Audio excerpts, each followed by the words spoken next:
ভারত ও পাকিস্তান সামরিক পদক্ষেপ বন্ধের জন্য সমঝোতায় পৌঁছানোর একদিন পর রবিবার প্রতিরক্ষা মন্ত্রী রাজনাথ সিং এবং বিদেশ মন্ত্রী এস জয়শঙ্কর সহ শীর্ষ কর্মকর্তাদের সাথে একটি উচ্চ পর্যায়ের বৈঠকে সভাপতিত্ব করেন প্রধানমন্ত্রী নরেন্দ্র মোদী।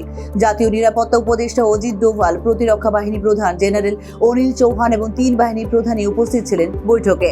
যদি সেখান থেকে গুলি চালানো হয় তাহলে আমরা এখান থেকেও গোলা ছোড়াবো। কাশ্মীরের বিষয়ে আমাদের অবস্থান খুব স্পষ্ট। এখন কেবল একটি বিষয় বাকি আছে, আর তা হলো পাক অধিকৃত কাশ্মীর প্রত্যাবর্তন। এর বাইরে আর কিছুই বলার নেই। যদি তারা সন্ত্রাসীদের হস্তান্তরের কথা বলে তাহলে আমরা কথা বলতে পারি বলে জানিয়েছেন প্রধানমন্ত্রী নরেন্দ্র মোদী। অন্য কোনো বিষয়ে আমাদের কোনো ইচ্ছা নেই। আমরা চাই না কেউ মধ্যস্থতা করুক। আমাদের কারোর মধ্যস্থতার প্রয়োজন নেই বলে জানিয়েছেন প্রধানমন্ত্রী নরেন্দ্র মোদী। অপারেশন সিঁদুর শেষ হয়নি। আমরা একটি নতুন স্বাভাবিক অবস্থায় আছি। বিশ্বকে এটা মেনে নিতে হবে, পাকিস্তানকে এটা মেনে নিতে হবে। এটা স্বাভাবিকভাবে চলতে পারে না। ভারত বিশ্বকে স্পষ্ট করে দিয়েছে যে আমরা ভুক্তভোগী এবং অপরাধীদের সঙ্গে নিয়ে একসাথে চলা সম্ভব নয় বলে জানিয়েছেন প্রধানমন্ত্রী নরেন্দ্র মোদী। বাহাওয়ালপুরে জৈশে মোহাম্মদের সদর দপ্তরে সবচেয়ে বেশি ক্ষতিগ্রস্ত হয়েছে।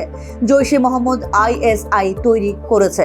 সবচেয়ে শক্তিশালী অস্ত্র ব্যবহার করা হয়েছিল সেখানে। এটা হলো ভারতের পক্ষ থেকে পাকিস্তানের প্রতি একটি বড় বার্তা বলে বৈঠকে জানিয়েছেন প্রধানমন্ত্রী নরেন্দ্র মোদী। অত্যন্ত নির্ভুলতার সাথে পরিচালিত হয়েছিল আক্রমণগুলি। রহিমিয়ার খান বিমান ঘাঁটির রানওয়ে সম্পূর্ণরূপে ধ্বংস হয়ে যায়।